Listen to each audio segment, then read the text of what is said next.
गणगौर राजस्थानियों का बहुत बड़ा त्यौहार है जो बड़े ही धूमधाम से मनाया जाता है।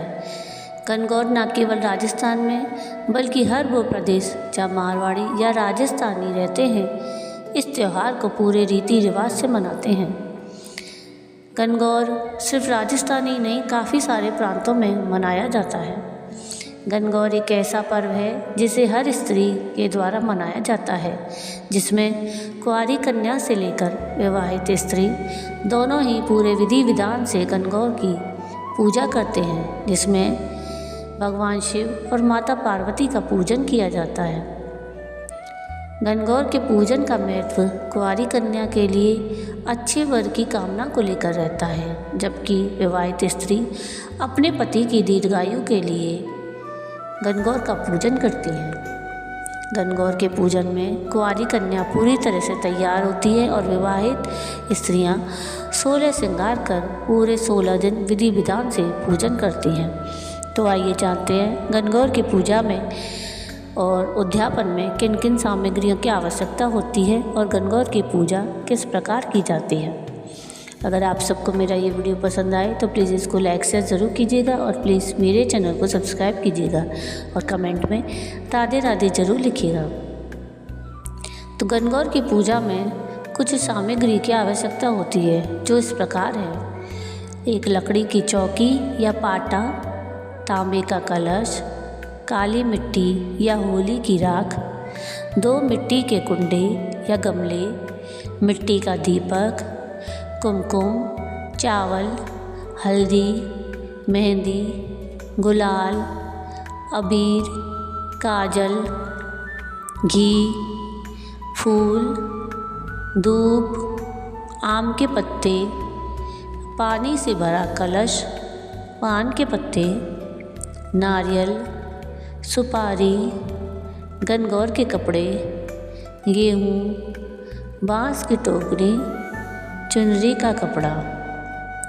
अब गणगौर की उद्यापन सामग्री में जो ऊपर सामग्री बताई उसके अलावा कुछ और सामग्री की भी आवश्यकता होती है, जैसे कि हलवा, पूड़ी, गेहूँ, आटे के गुने या फल, साड़ी, सुहाग या 16 श्रृंगार का सामान।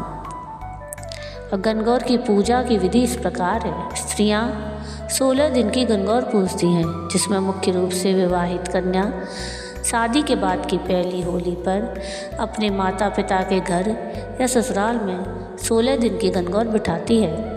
यह गणगौर अकेले नहीं बल्कि जोड़े के साथ पूजी जाती है।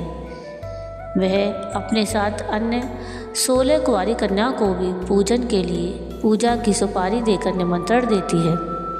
16 दिन बड़ी धूमधाम से गणगौर की पूजा होती है। अंत में उद्यापन कर गणगौर को विसर्जित कर देती हैं। फाल्गुन माह की पूर्णिमा यानी जिस दिन होलिका का दहन होता है उसके दूसरे दिन पड़वा को यानी धुलंडी वाले दिन जिस दिन होली खेली जाती है उस दिन से गणगौर की पूजा प्रारंभ होती है। ऐसी स्त्री जिसके विवाह के बाद की पहली होली है उनके घर गणगौर का पाटा या चौकी लगाकर पूरे 16 दिन गणगौर का पूजन किया जाता है। इस व्रत को करने के लिए इस दिन प्रातःकाल में सूर्योदय से पूर्व उठना चाहिए। प्रतिदिन की नित्य क्रियाओं से निवृत्त होने के बाद साफ सुंदर वस्त्र धारण करने चाहिए। पूजन से पहले नवविवाहित और कुंवारी कन्याएं सिर पर लोटा रखकर घर से निकलकर किसी बाग बगीचे में जाती हैं। वहीं से ताज़ा पानी लोटों में भरकर उसमें हरी धूप और ताज़ा फूल सजाकर सिर पर रखकर मंगल गीत गाती हुई घर की ओर आती हैं। इसके बाद सारे घर में शुद्ध जल छिड़ककर एकांत स्थान में पवित्र मिट्टी से 24 अंगुल चौड़ी और 24 अंगुल लंबी अर्थात चौकोर वेदी बनाकर केसर चंदन और कपूर से चौक पूरती हैं। बीच में सोने चांदी या मिट्टी जैसी आपकी श्रद्धा हो ऐसी मूर्ति की स्थापना करके उसका फूलों, धूप, फल और रोली आदि से पूजन होता है। इस पूजन में कन्याएं दीवार पर 16 बिंदियाँ कुमकुम की, 16 बिंदियाँ मेहंदी की और 16 बिंदियाँ काजल की प्रतिदिन लगाती हैं। ये वस्तुएं सुहाग का प्रतीक हैं। पूजन में माँ गौरी के 10 रूपों की पूजा की जाती है। माँ गौरी के 10 रूप इस प्रकार हैं: गौरी, उमा, लतिका, सुभागा, भगमालिनी, मनोकामना, भवानी, कामदा, भोगवर्धिनी और अंबिका। माँ गौरी के सभी रूपों की पूर्ण श्रद्धा और विश्वास से पूजा करनी चाहिए। इस व्रत को करने वाली स्त्रियों को दिन में केवल एक बार ही दूध पीकर इस व्रत को करना चाहिए। इस व्रत को करने से उपवासक के घर में संतान, सुख और समृद्धि की वृद्धि होती है। इस व्रत में लकड़ी की बनी हुई अथवा किसी धातु की बनी हुई शिव पार्वती की मूर्तियों को स्नान कराने का विधि विधान है। देवी देवताओं को सुंदर वस्त्र और आभूषणों से सजाया जाता है। इसके बाद उनका श्रद्धा भक्ति से गंध पुष्पादि से पूजन किया जाता है। देवी देवताओं को झूले में अथवा सिंहासन में झुलाया जाता है। अब गणगौर के व्रत के उद्यापन की विधि इस प्रकार है। 16 दिन की गणगौर के बाद अंतिम दिन जो विवाहिता की गणगौर पूजी जाती है उसका उद्यापन किया जाता है। उस दिन यानी आखिरी दिन गुने, सीरा, पूड़ी और गेहूं गणगौर को चढ़ाए जाते हैं। 8 गुने चढ़ाकर 4 वापस लिए जाते हैं।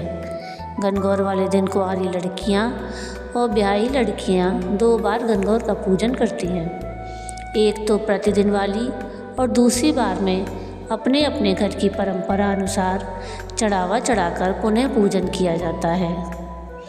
दूसरी बार के पूजन से पहले ब्याही स्त्रियां चोलियाँ रखती हैं जिसमें पपड़ी या गुने रखे जाते हैं। उसमें 16 गुने खुद के, 16 बाई के, 16 जवाई के और 16 गुने या फल सास के रहते हैं। चोले के ऊपर साड़ी और सुहाग का सामान रखे पूजा करने के बाद चोले पर हाथ फिराते हैं। शाम में सूरज ढलने से पूर्व गाजे बाजे से गणगौर को विसर्जित करने जाते हैं और जितना चढ़ावा आता है उसे कथा अनुसार माली को दे दिया जाता है। गणगौर विसर्जित करने के बाद घर आकर बधाई के गीत गाते हैं। तो ये थी गणगौर के पूजा की विधि और गणगौर के उद्यापन की विधि।